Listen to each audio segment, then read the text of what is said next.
Salah. Mungkin kita mulai. Ini sambil ini sama dengan kelas yang kemarin. Jadi apa namanya? Saya itu materinya yang saya berikan sama nanti kita mengulas materi yang kedua karena pertemuan dua itu kan kita apa namanya? Belum sempat belum sempat bertemu di kelas dan saya belum sempat menjelaskan. Jadi nanti kita merangkap pertemuan dua dan tiga materinya. Nah, seperti yang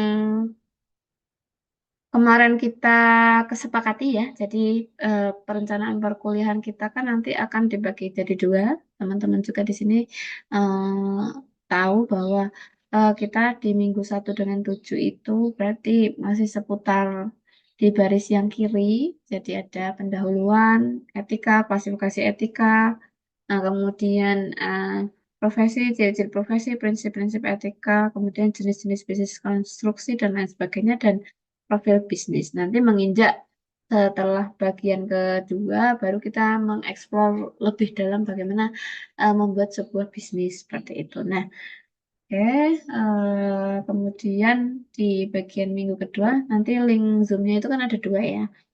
Nanti untuk yang pertemuan dua ini, silakan menggunakan link pertama, kemudian nanti jika teman-teman sudah keluar, itu menggunakan, sudah selesai bagian kedua, nanti teman-teman silakan menggunakan link lagi untuk pertemuan ketiga atau materi minggu tiga, tapi pertemuannya ya satu di sini. Gitu. Oke, mungkin teman-teman bisa saya lanjutkan sama ya sifatnya nanti misalkan kalau di Zoom saya menerangkan, kemudian misalkan ada pertanyaan atau uh, share screen-nya tidak nyala atau suara saya tidak masuk, mohon nanti diingatkan seperti itu. Ya, itu peraturan kita di perkuliahan saya. Kemudian saya juga setiap pertemuan akan menyampaikan targetnya atau capaian pembelajaran mata kuliahnya. Jadi di mata kuliah kedua ini targetnya adalah mahasiswa mampu memahami definisi tentang etika ya. Selain itu, selain definisi nanti teman-teman akan bisa membedakan klasifikasi etika. Mungkin kita nanti akan membedakan klasifikasi etikanya adalah etika profesi, etika bisnis, etika agama, dan etika sosial. Nah, kemudian bahasannya yang pertama ada definisi etika, kemudian ada klasifikasi etika, kemudian adalah studi kasus. Berarti ada Mbak Resti ya.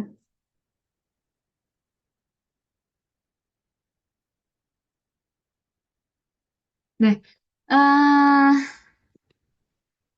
kemudian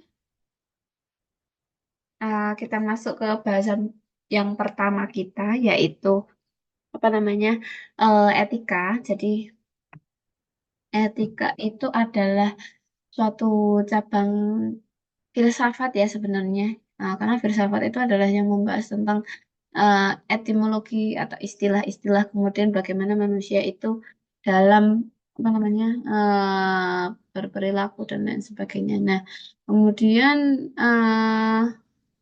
apa namanya secara secara tadi secara keilmuan filsafat itu etika itu adalah membahas tentang nilai dan norma yang mengatur perilaku manusia.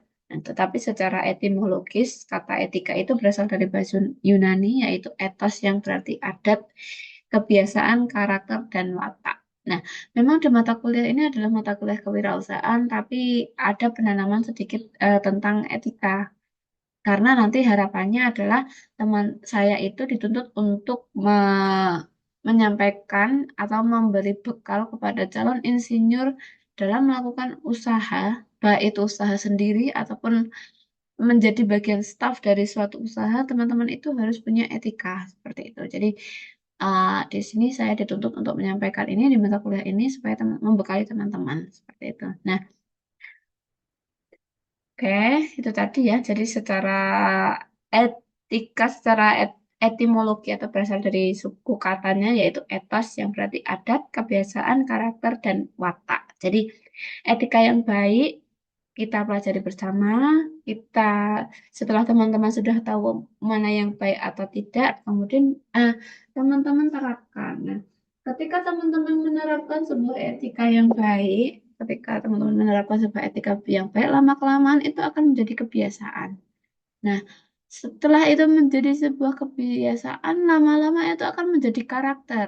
Misalkan eh, Mbak Fitri tadi datang pertama kali, di kelas pun datang pertama kali. Nah, itu mungkin sudah kebiasaan Mbak Fitri untuk datang selalu tepat waktu. Nah, lama-kelamaan saya akan mengingat, oh berarti karakternya Mbak Fitri itu adalah tepat waktu di setiap mata kuliah saya. Lama-lama itu akan menjadi wataknya Mbak Fitri. Berarti Mbak Fitri itu adalah orang yang berintegritas, artinya menjunjung ketepatan waktu. Nah, itu sangat baik. Jadi lama-lama kebiasaan baik itu akan menjadi sebuah eh, apa namanya? Sebuah watak gitu. Jadi kalau lama-lama dikerjakan kemudian itu mendarah daging, kemudian itu menjadi sebuah watak.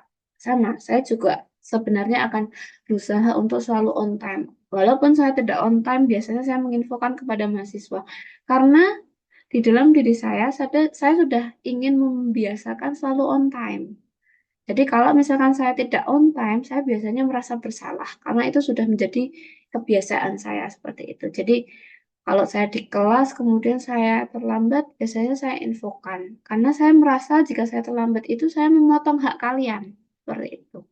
Nah, jadi memang di sini memang kita seperti kesepakatan kita ya. Jadi eh, apa namanya?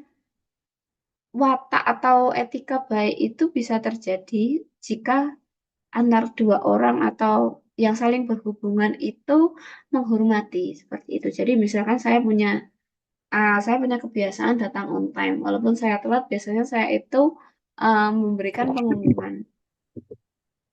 Nah, tapi misalkan saya itu ada suatu ketika tidak bisa memberikan pengumuman, teman-teman itu boleh menegur saya seperti itu.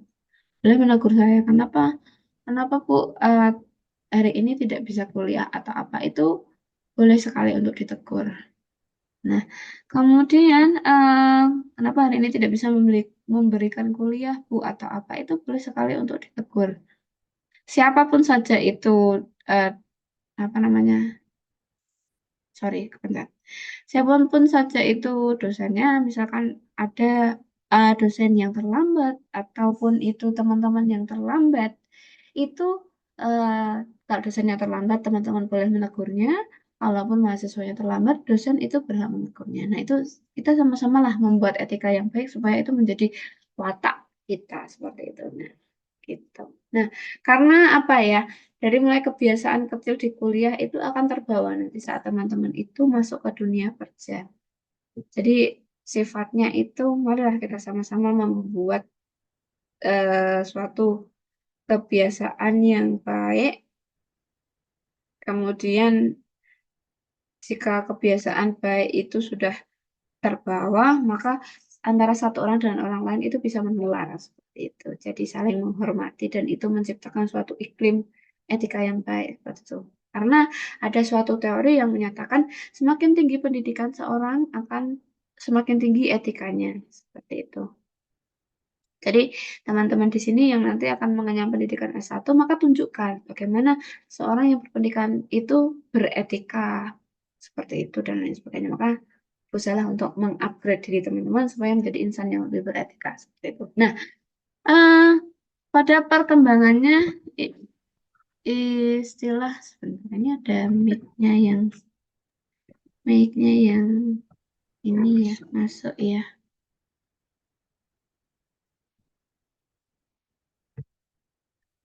Ini sudah mute. Oke, nggak apa-apa. Oke. Nah, kita masuk ke perkembangannya ya. Istilah ini menunjukkan pada seperangkat aturan moral yang menjadi pedoman tingkah laku seseorang dalam kehidupan pribadi maupun sosial. Jadi etika itu nanti sebenarnya bukan aturan tertulis tapi sebuah sistem nilai yang diinternalisasi ke dalam diri seseorang untuk membedakan antara tindakan yang benar dan yang pantas atau tidak dan yang layak ataupun tidak. Seperti kemarin saya tidak bisa memberikan kuliah di kelas itu saya sangat merasa bersalah ya, karena menurut saya hak kalian itu adalah mendapatkan perkuliahan di kelas secara offline, karena kalian adalah mahasiswa reguler di mana kontraknya itu ada kuliah di kelas. Tapi karena ada kepentingan yang notabene adalah kepentingan saya ya, dan ya mahasiswa, tapi sebenarnya kan mahasiswa yang harus saya layani di jam itu adalah teman-teman. Tapi itu saya tidak bisa melayani teman-teman di jam itu, makanya saya merasa sangat bersalah pada teman-teman. Makanya kemarin saya meminta maaf, kemudian saya ingin mengganti hari ini.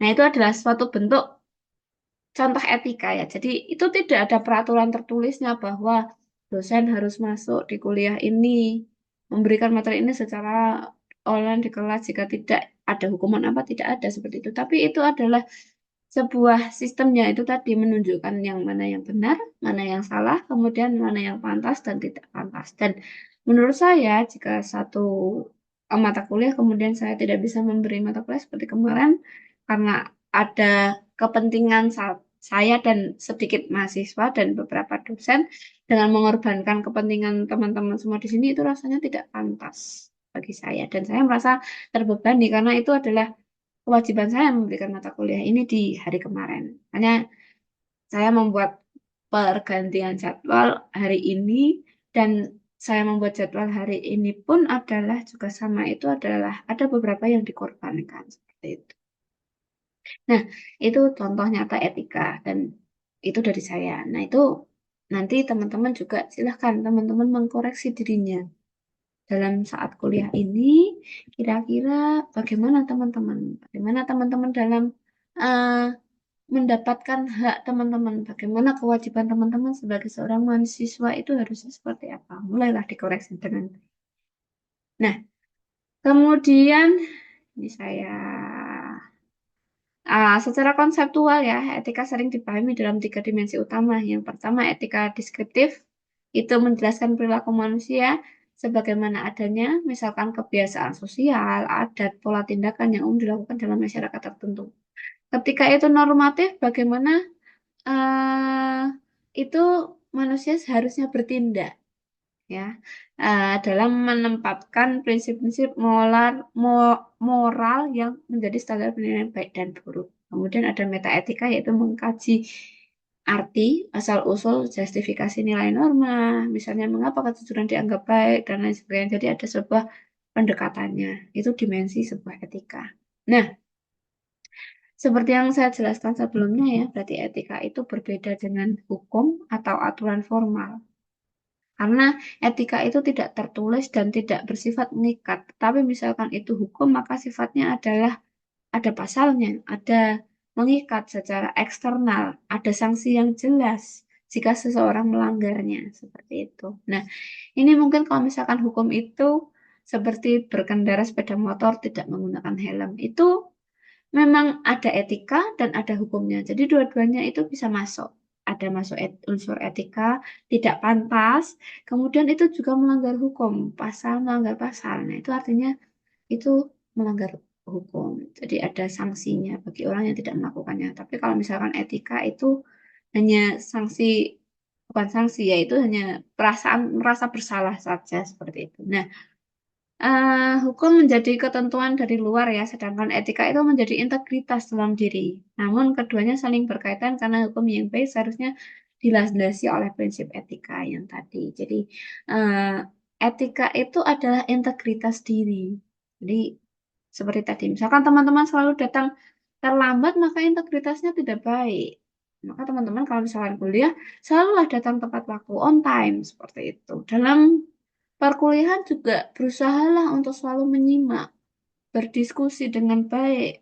Misalkan perkuliahan di kelas, ya memperhatikan di kelas. Misalkan perkuliahannya di Zoom, bawalah diri teman-teman itu untuk fokus dalam kuliah. Seperti itu. Ini saya tidak menyalahkan camp ya.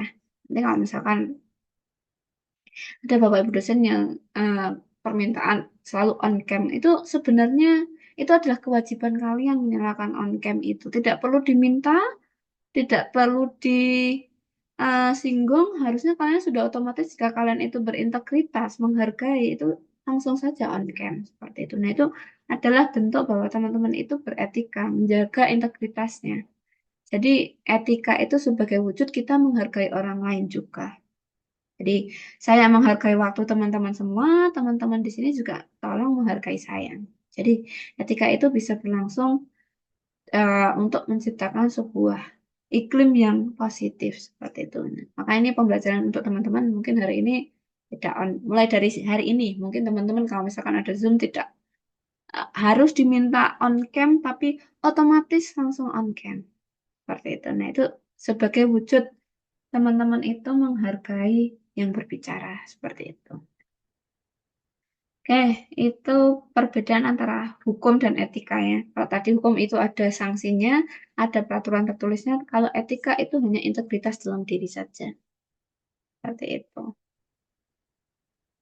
Kemudian, nah ini saya pindah ke bawah dulu. Kemudian, dalam perspektif kehidupan profesional, etika diartikan sebagai kode moral ya, yang mengatur perilaku dalam menjalankan tugas dan tanggung jawab sesuai dengan profesinya. Contoh nyatanya adalah ada kode etik insinyur Indonesia yang ditetapkan oleh PII. Jadi sebenarnya kode etik itu sama. Kalau misalkan di profesi, misalkan di dokter ada sumpah dokter. Kemudian di apoteker ada sumpah apoteker. Nah, di insinyur itu ada yang namanya kode etik insinyur. Jadi teman-teman misalkan nanti sudah bekerja, kemudian ada pengalaman 1 tahun bekerja, kemudian teman-teman sekolah ingin mendapatkan gelar insinyur. Nah, saat mendapatkan gelar insinyur itu nanti ada sumpah insinyur. Nah, itu adalah teman-teman bersumpah untuk menjalankan semua kode etik insinyur. Jadi, di mana intinya itu ini intinya kode etik ya, di mana itu menekankan kewajiban seorang insinyur untuk bekerja secara jujur, profesional, mengutamakan keselamatan publik, menghindari segala bentuk penyalahgunaan keahlian dapat merugikan masyarakat. Nah, itu inti kode etik. Tapi nanti butir-butirnya teman-teman bisa dipelajari di link yang saya berikan di PPT di berikutnya. Nah, eh, dalam konteks yang bisa dibaca sendiri ya, dalam konteks kewirausahaan itu, etika itu berfungsi untuk menjembatani kalian supaya mendapatkan kepercayaan kan. Kalau teman-teman, oke, kalau teman-teman berwirausaha itu, kalau teman-teman berwirausaha atau menjadi karyawan suatu perusahaan di mana itu ada pelanggannya, pelanggan itu akan bermodalkan kepercayaan. Maka di sini kewirausahaan itu kenapa harus ditekankan etika supaya teman-teman itu punya etika, etika bisnis, etika usaha, etika dan lain sebagainya supaya mendapatkan kepercayaan dari klien, investor, pemerintah maupun masyarakat pengguna jasanya. Sebaliknya, pelanggaran etika seperti korupsi, kolusi, nepotisme, markup anggaran, penggunaan material yang tidak sesuai spek itu dapat menghancurkan citra eh, teman-teman nanti. Jadi bisa membahayakan keselamatan publik, masyarakat tidak trust akan pekerjaan teman-teman dan lain sebagainya. Nah, dalam konteks kewirausahaan teknik sipil, etika itu adalah pedoman moral dan profesional untuk mengatur perilaku, sikap, dan keputusan seorang wirausaha di bidang teknik sipil, sehingga setiap tindakannya tidak hanya berorientasi pada keuntungan, tetapi juga menjunjung tinggi kejujuran, keadilan, tanggung jawab sosial, serta keselamatan dan kesejahteraan masyarakat. Nah, kita masuk yang berikutnya yaitu klasifikasi etika ya. Tadi ada kita sudah tahu bahwa etika itu adalah nilai moral dalam diri yang baik dan benar, yang mana yang baik dan benar, mana yang pantas dan tidak pantas. Kemudian kita masuk ke klasifikasinya. Jadi etika itu klasifikasinya yang pertama yaitu etika profesi. Etika profesi itu apa? Teman-teman di sini dijelaskan bahwa etika profesi itu adalah seperangkat prinsip moral yang mengatur perilaku seorang dalam melaksanakan pekerjaan sesuai dengan bidang keahliannya.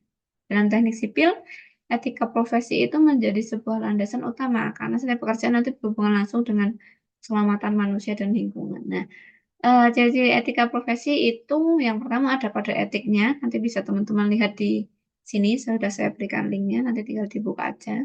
Kemudian menuntut tanggung jawab moral dan yang terakhir menekankan, bukan, oh ya menekankan kompetensi, kejujuran dan integritas. Nah, makanya manfaatkanlah kuliah ini untuk teman-teman itu memupuk kejujuran, memupuk integritas supaya menjadi sebuah kebiasaan, membuat teman-teman itu kebiasaan, membuat kebiasaan di teman-teman sehingga kebiasaan itu menjadi watak. Artinya teman-teman punya kebiasaan jujur, punya kebiasaan integritas tepat waktu, kemudian kompetensi itu didapatkan dari perkuliahan. Jadi kompetensi atau keahlian teman-teman di bidang civil engineer ini nanti didapatkan dari perkuliahan. Maka dalam kuliah berusahalah untuk semaksimal mungkin. Artinya mengerjakan tugas dengan baik, tanpa ada apa namanya mencontak dan lain sebagainya.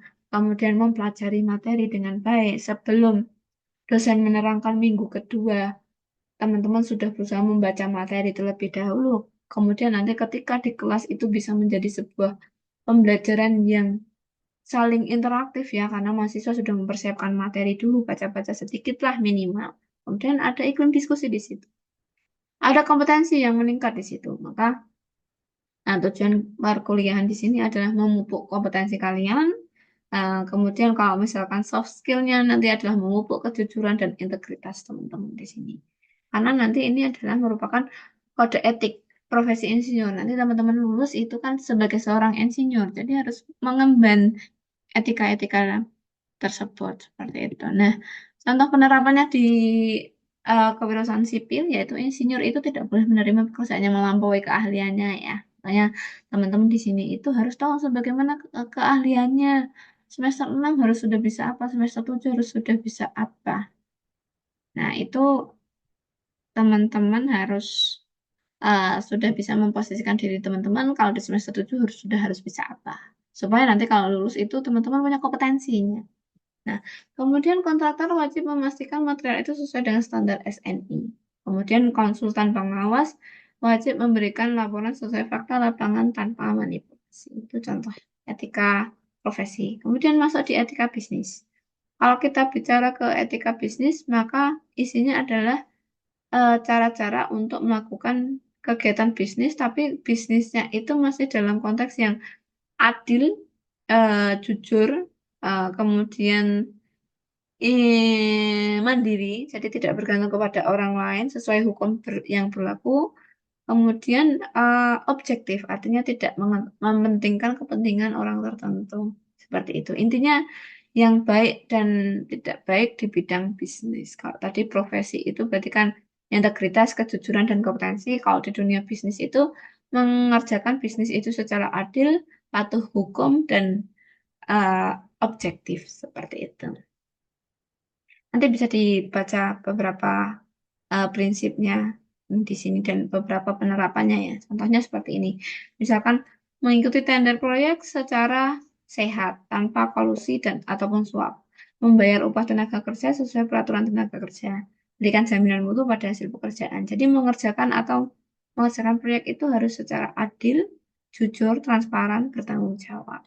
Gitu. Nah, kemudian yang ketiga ada etika agama. Kalau misalkan itu etika agama, maka ini adalah spiritual ya, landasan spiritual. Jadi kita menariknya adalah perbuatan yang berdosa atau tidak. Seperti itu. Jadi kalau tadi etika profesi itu menjadi profesi sipil itu yang baik seperti apa, ketika itu bicara etika bisnis itu berarti menjadi bisnismen yang baik itu seperti apa. Ketika bicara etika agama, maka spiritual artinya berdasarkan agama ini baik atau tidak. Nah, kalau ranahnya agama maka ini ada kejujuran dan amanah, menipu atau berbuat curang, tanggung jawab. Nah, itu adalah etika agama. Contohnya misalkan seperti ini. Seorang kontraktor muslim tidak boleh berbuat zalim terhadap pekerjaannya. Itu ada ajaran agama Islam yang tidak boleh berbuat zalim. Maka itu silahkan dikaitkan kepada pekerjaannya. Kemudian ada pengusaha Kristen mengingat nilai kasih dan keadilan dalam pengambilan keputusan bisnisnya. Kemudian ada agama Hindu yang mengedepankan keseimbangan trihita karana antara manusia, alam, dan Tuhan dalam menjalankan usahanya. Maka itu semua akan dibawa menjadi satu kesatuan, menjadi pribadi yang beretika. Seperti itu. Yang terakhir, klasifikasi terakhir yaitu etika sosial. Kalau misalkan di etika sosial ini berarti hubungannya kita dengan masyarakat. Jadi, nilai yang hidup dalam masyarakat dibentuk oleh budaya adat kebiasaan. Jadi etika di sini berfungsi sebagai harmonisasi hubungan antar manusia, antara individu dan kelompok. Dibawa ke lingkungan sosial itu bagaimana. Nah, ciri-cirinya mudah ya. Kalau misalkan itu sosial, berarti ada kesepakatan sosial, saling menghargai, toleransi, dan gotong royong. Seperti itu. Oke, Mas Zainal ini Mas Zainal KP ya. Tapi sudah berusaha ikut kuliah. Oke, nggak apa-apa. Kemudian ini ada masih ada 6 menit ya. Nah, meeting untuk minggu 2 nanti teman-teman kalau misalkan ini sudah selesai silahkan masuk ke meeting selanjutnya di minggu ketiga di link yang nomor 2 saya berikan di grup. Nah, ini ada case study proyek Hambalang. Teman-teman tahu proyek Hambalang di Wisma Atlet di Hambalang Bogor itu zamannya Presiden SBY. Jadi ada sebuah proyek itu untuk Wisma Atlet Hambalang. Jadi Indonesia itu merupakan sebuah proyek strategis nasional ya. Proyek strategis nasional itu sesuai dengan visi misi presiden. Pada masa itu adalah SBY presidennya, kemudian punya proyek strategis nasional yaitu Wisma Atlet, di mana dia ini itu akan beliau itu akan membuat sebuah proyek untuk melatih atlet-atlet Indonesia agar bisa seperti atlet-atlet internasional. Nah, itu membuat sebuah proyek di Hambalang sana di Bogor. Nah, tapi proyeknya itu ternyata terbengkalai, tidak beres. Ada banyak sekali KKN di situ, korupsi, kolusi, nepotisme di situ, sehingga mengakibatkan kerugian negara di situ. Nah, proyeknya sendiri, si Hambalang itu nilainya fantastis ya, sekitar 2,5 triliun. Itu ada salah satu kontraktor yang terlibat, ada Adikarya di situ. Kemudian luas lahannya itu adalah 30 hektar. 30 hektar itu kalau misalkan dikira-kira adalah 30 lapangan sepak bola, 100 kali 100 dan itu dikali 30. Seluas itu adalah digunakan untuk Wisma Atlet. Nah, ini Mas Fatur. Mas Fatur kenapa baru masuk, Mas?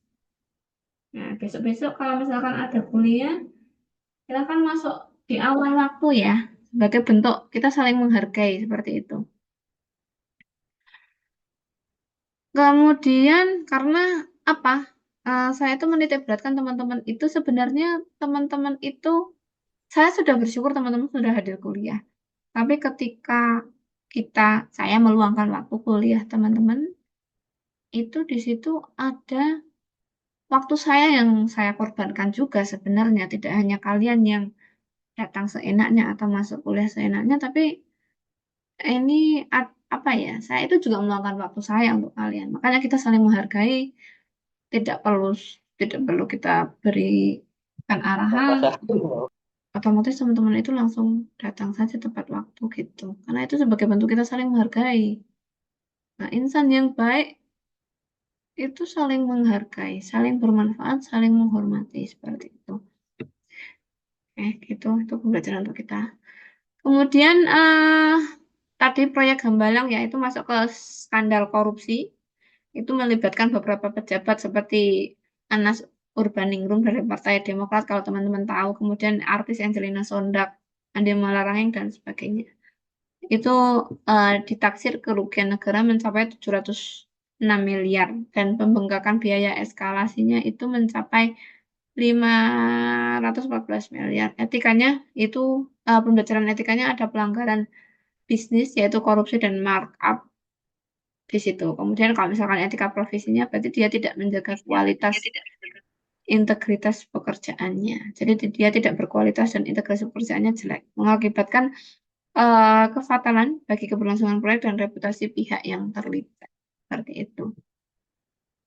Kemudian ini mungkin ada kasus kedua ya, yaitu runtuhnya jembatan Kutai Kartanegara tahun 2011. Jadi ini juga suatu bentuk apa namanya pelanggaran etika ya. Jadi saat jembatan itu bentuknya seperti ini. Nah, ketika ada dilakukan pemeliharaan, saat pemeliharaan itu kan di bagian sini itu kan diangkat dengan sebuah alat. Tapi saat pemeliharaan itu tidak sesuai dengan SOP, satu hangernya, satu hanger saya tunjukkan dulu. Satu hangernya itu putus karena akibat kesalahan pengangkatan tadi, karena tidak profesional, tidak sesuai dengan SOP dan kelalaian satu hangernya putus. Nah, akibatnya jika misalkan itu adalah jembatan yang tipenya hanger seperti ini, atau eh, hanger itu bahasa Indonesianya apa ya? Ya tipenya seperti ini, hanger seperti ini, gantung, gantung ya. Seperti ini, kalau misalkan satu putus itu bebannya itu langsung tidak bisa menopang, beban maksimalnya tidak bisa tertopang. Maka sangat dihindari kalau misalkan jembatan tipe hanger seperti ini putus, nanti itu bisa domino efek. Artinya samping kanan dan kirinya akan putus, mengakibatkan jembatan itu ambruk seperti ini. Nah, itu mengakibatkan korban tewas mencapai 12 orang. Nah, itu merupakan pelanggaran etika, baik itu etika profesi, etika bisnis, etika agama tentu, etika sosial juga.